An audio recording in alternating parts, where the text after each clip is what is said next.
Welcome to another edition of Labor Vision Podcast. I'm your host, James Dennis.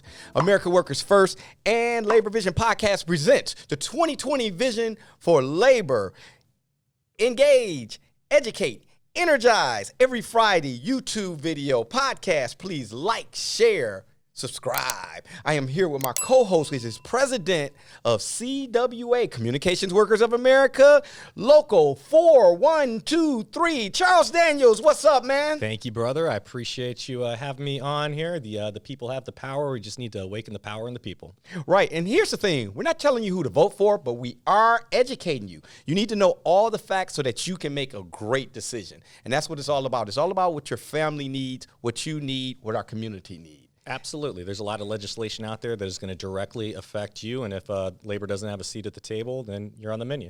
And Charles and myself, we're going to be collaborating. You're going to be hearing from us all year about the 2020 Vision for Labor. Again, buckle up. Exactly. Every Friday is going to be a new podcast, a new YouTube video. We're going to be dropping little blurts here and there.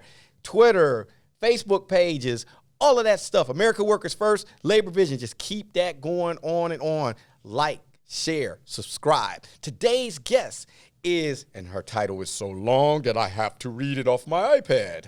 She is an at-large diversity board member / executive board member of Communications Workers of America, CWA International. And she's also president of Communications Workers of America, Local 4319 in Toledo, Ohio. This is the magnificent Erika White. Let's give her a hand. One of my favorite people. Oh. I got to get my applause out. Okay, there we go. There we go. We got to get the applause up. I had to make sure we didn't have no music coming in with that, right?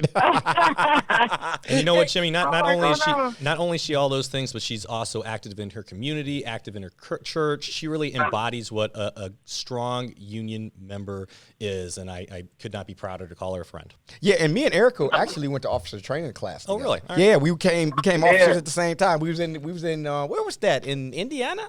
That we trained at? Angola, Indiana. Angola. We had a ball too. We got some stories to tell. That's another podcast.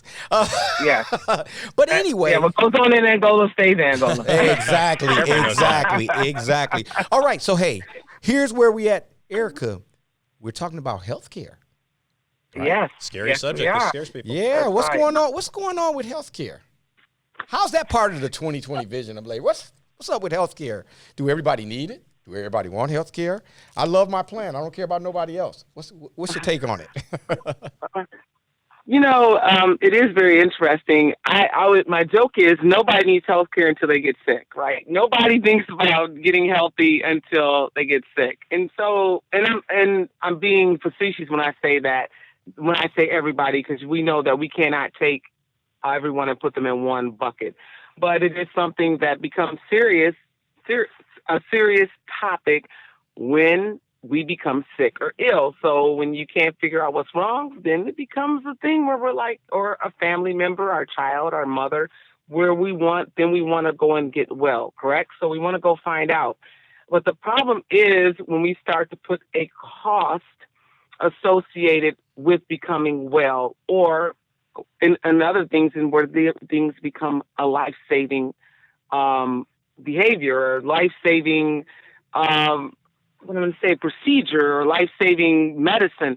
When that life-saving procedure or cost or medicine has a cost associated with it, that could save your life, or it could elongate your life. So that's when people start to care about healthcare. And healthcare in America has become a very touchy subject because we have unfortunately started to associate with who gets to live, with how much it costs. And unfortunately, that is not a subject that we should be speaking about. In fact, we need to be speaking about how to make healthcare affordable for everyone in this country, no matter where they are or where they live. And so that is a topic we have to discuss along with ADs, which are advanced directives, which are things that you're like, well, how does that go into healthcare?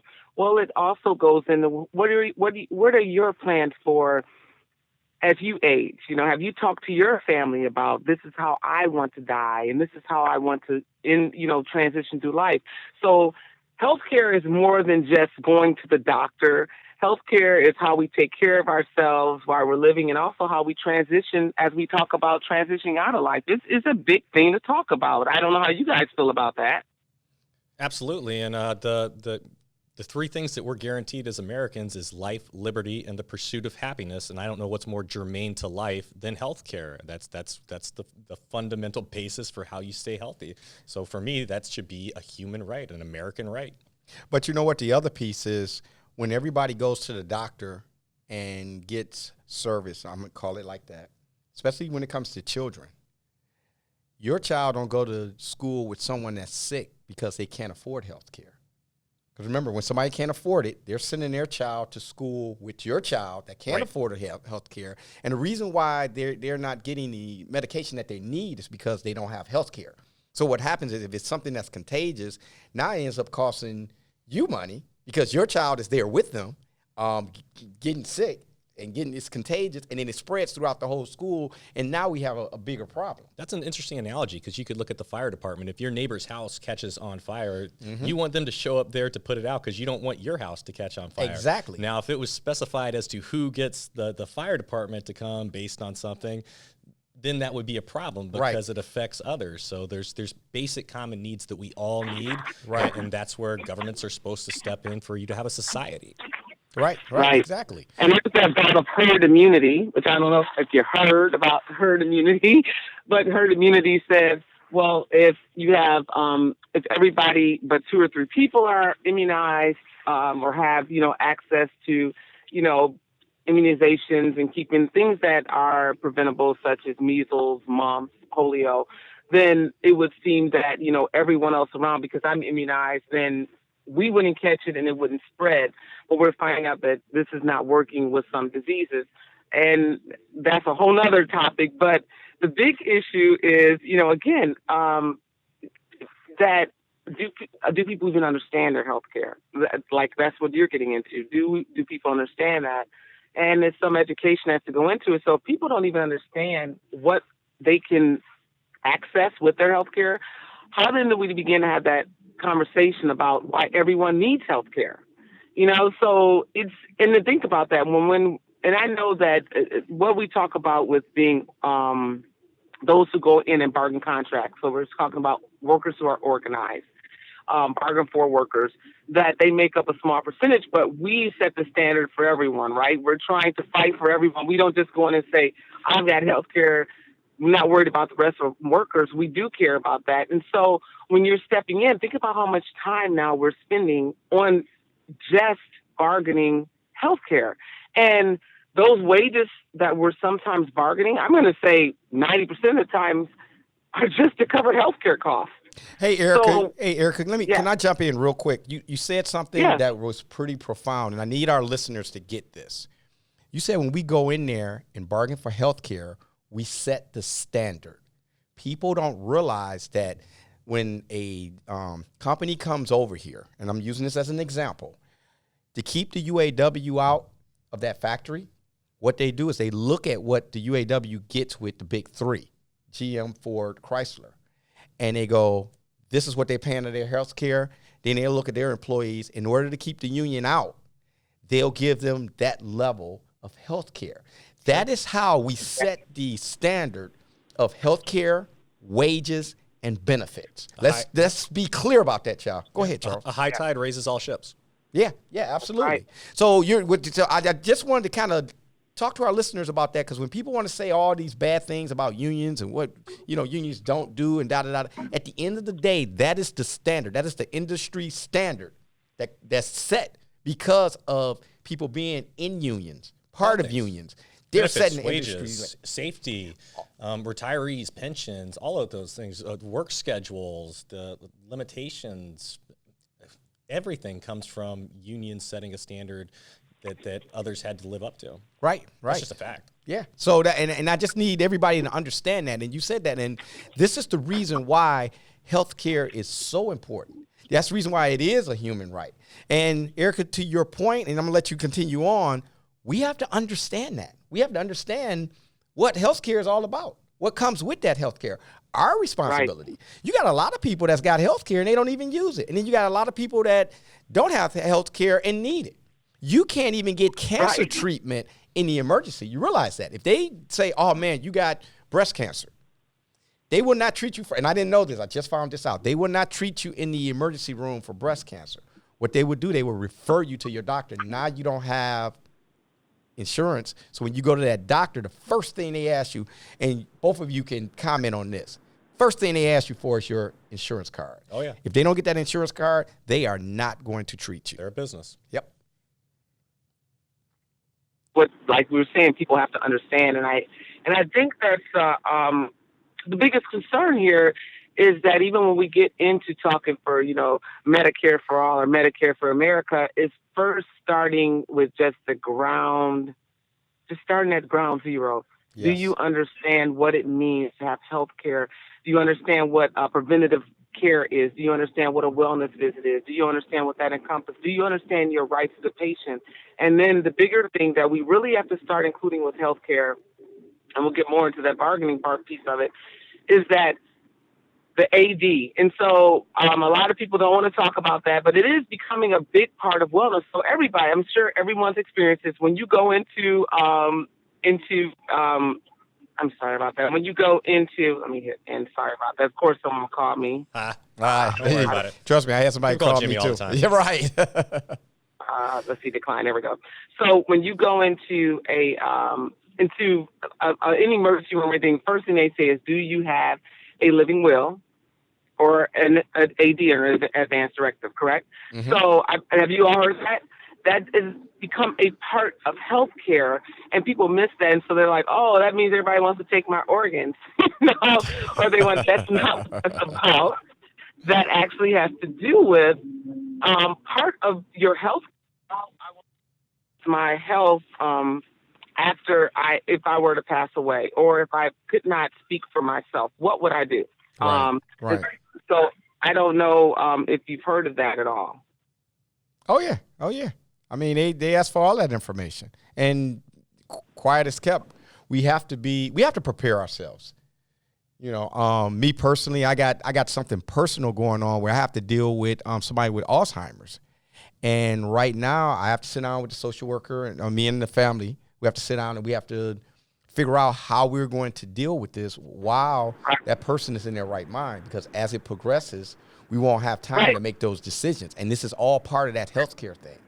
So, and thank you for speaking from and I wanted you all to speak from your perspective, not just from me, as you know, someone leading the conversation, is because it's important that while the person is able to speak on their behalf, to understand what their wishes are for their health. Absolutely. Because our health is not just while we're healthy, it's when it's also becoming, unhealthy or where you want it to go. So that's why those questions are being asked. So there are so many parts of health that have to be discussed as we begin to enter into where do we go with Medicare, for America, or Medicare for all, which plan looks good for everyone.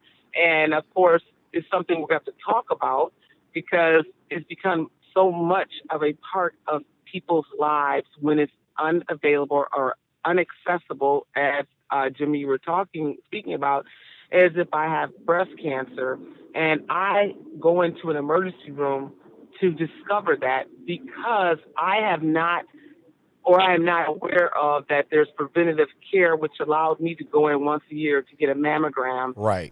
For my wellness care that's covered at 100%. Right. Or as a male, I have male care, and I'm using male care in women. It's plus called wellness, where I can get, go in and have my, and I can't think, I'm going to call it prostate. You guys don't get past. Prostate exam, right? Right. Prostate exam. We love those. Right, and we love PAPs, but that minimal amount of, discomfort can, elongate, which is important to your family. So it's not minimum, by the way. It's a lot, but go ahead.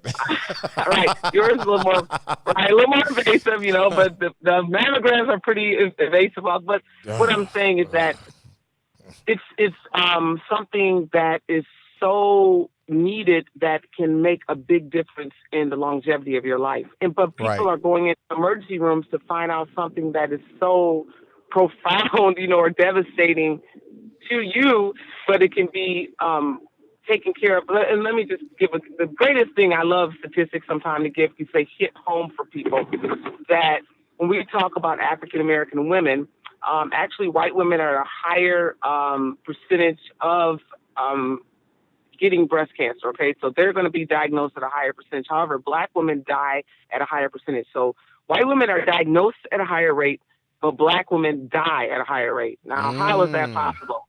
Because the black women can't afford to go to the hospital? Accessibility to care. Okay. So they may have the care, but how accessible is it? Can you get there? Right. Do you understand the care? So the education, the accessibility. So the big part about that, and even if we get the care, how do we start educating people on how to use it? So, Erika, can I jump in one more time? I'm sorry to keep doing this. You made a good point.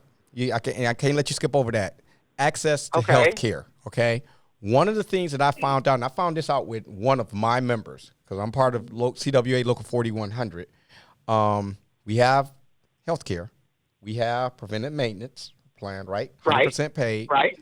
I got members that don't have a doctor. They did not pick a doctor. So when they don't pick a doctor, when something happens, it's a problem trying to get them to see a doctor because it's got to go through the system. You got to go in, select a doctor, wait for it to go through the system. It's like, whoa, wait a minute. I'm sick now. Need to go through the emergency now. So, and even in the case where the one guy I had, he went through emergency, he's still in trouble. He's still in pain. And it's like, go see your doctor. Well, I can't because I don't have a doctor. I never selected a doctor. And a lot of that has to do with they just make it so darn confusing to try to go through the process. Is this person in my plan? Are they outside of my plan? What percentage of this is covered? Then you get a bill. You don't understand the bill. You spend an hour on the phone talking to someone. They pass you around to 3 different people. You end up right back where you started, and that person says, oh, yeah, we can't help you. You need to call this person. It's so difficult. There's so much red tape and bureaucracy that goes through the healthcare system, and that's one of the reasons why it's so expensive. So if you can trim some of that fat by going to a system like Medicare that helps people where you don't have to go through all that, there's a benefit there. And I know people are afraid of the costs that are associated with those things, but the people that are putting forward those plans, they have plans. They have ideas for how they're going to cover it. And if you actually listen to them, they make sense, because most people will tell you that they like their doctor, and everyone will tell you that they do not like dealing with their insurance, because no one does. It's a nightmare. So if we all hate it, why do we put up with it? It needs to. And that's the big thing, like you said. And there's the risk appeals you can go through. So even like within some, and I'll just use CWA has negotiated where we have a joint benefits forum with one of our telecoms where we have that. And one of the things that just to help you, one of the things you can negotiate in your contract is a joint benefit form where, your benefits are not, you can't grieve them, but you can definitely help people like what Jimmy and Charles, what you both shared. It's how to set up a primary care physician and how you understand network and out of network, because we take time to educate our members. The other thing is in Toledo, we have something called Healthy Lucas County, and I am the vice chair on that board. And what we do there is that every 3 years, you go through and we fill out a form for our county, and we decide what are the major health issues by our citizens in this county, and that gets funding for things that are important in our county. And you can sit on those boards, like what you were saying. How are you a whole and a holistic member, a leader in your union? Also, you need to sit on boards that are not just labor, but also health boards and things that drive the attention to our membership, that help our membership. And that's one of them. Health is big. So when we talk about Medicare for All and Medicare for America, the difference is Medicare for All says that you don't keep your current health plan. You would go on Medicare for All, and that you would get those benefits. And I'm doing this it's a huge overview. I'm not drilling down here. Whereas Medicare for America says that you would have the choice to keep your plan, and you would use Medicare is for, like, you know how they use the Medigap plan. So you would say, hey, I like what I have. A lot of our members want to do that because, like you said, I just want to know I have coverage and I can go to the doctor that I want to go to. That's what most people want. And they want to know if I pay, it's something I pay. So if I have to pay $10, $20 to go see my doctor, I want to know that's what I'm paying when I go see my doctor. I want to know when I pick up my prescription, it's $10, or if it's anything. People can pay, but we don't want to pay. Go up one time, my prescription's $100. I'm paying $100. Jimmy's paying $20, and Charles, you're paying $300 for the same exact prescription. Right. That's not that can't happen. And Charles is making $20,000 a year. He's paying the most, and I'm making $100,000.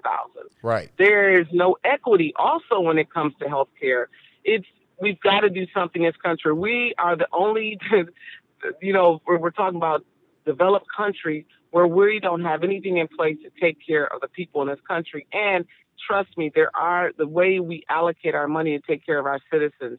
If you don't have people that are healthy, how will you continue to drive a nation toward prosperity? Exactly. We have to have that. Exactly. And Erika, you know what? We have had a really, really good time. We could talk about this all day. But we're down to the point where, what is your 2020 vision for labor? My 2020 vision on labor, there's so much. I have two, if you don't mind. Nope. My one thing is not just to register vote, to really get out there and find out how to become a precinct ward or a precinct chair where you live at. And that's the best thing, because it's neighbors talking to neighbors, labor talking to labor, people talking to people, and you can really make a difference. So we're not just registering people to vote, because we know we can register them. We got to get them to vote. So don't just register people to vote. Get engaged and active in getting people to voting, to vote by knowing who you are. That's one thing. That's a big thing we can do to change in labor. It's not just registering, but being engaged. Number two is to really get out there and find out what are your local initiatives in healthcare, because, again, all politics is local. I love national politics, but look, what really makes a difference is what happens locally. So understanding, are there local initiatives in healthcare, finding out what they are, really understanding that what Medicare is as far as what the differences are between Medicare for All and Medicare for America, and educating your members that this is not socialism, this is called health care, and it makes a difference in where we are and how we take care of ourselves and each other. Okay, Erika, Charles, I think she knocked it out the park. Absolutely. And if I could say one thing real quick, because this is the Labor Vision podcast, and folks are going to be saying to us, why are you talking about healthcare? But in the United States, when it comes to the working class people, those that aren't old enough to qualify for Medicare, over half get their benefits of their healthcare benefits through their employer. So whether you like it or not, labor and healthcare are tied together, and we need to talk about it. Absolutely. Right. And also, I would like to let everybody know that lives in the state of Michigan, Michigan Prop 3, the Labor Vision podcast. Take a listen to that. That tells all the things that Prop 3 brought to the state of Michigan. You can register on the same day and vote on the same day. It can be the day of the election. You can go right into that clerk's office and say, I need to register. You register, and then say, can you please hand me a ballot, and register right then and there. And another thing, you have to listen to the podcast to get the whole thing. We had the county clerk. That's what we had. I didn't want to say city clerk. We had the county clerk. He was on the podcast, and he explained everything. So if you're in the state of Michigan, take a listen to that podcast. Play it to your friends. Get everybody to know these are your rights as a voter. So on that note, Erika, thank you for being a part of America Workers First Labor Vision podcast. We really, really appreciate you. Thank you, Charles. As always, we appreciate you being a part of this as well. It's my pleasure. And to the rest of you all, don't forget to like, share, subscribe. America Workers First Labor Vision podcast. Until next time, we will see you later. Peace out. And keep it healthy. All right. You're the best, Erika. Thank you.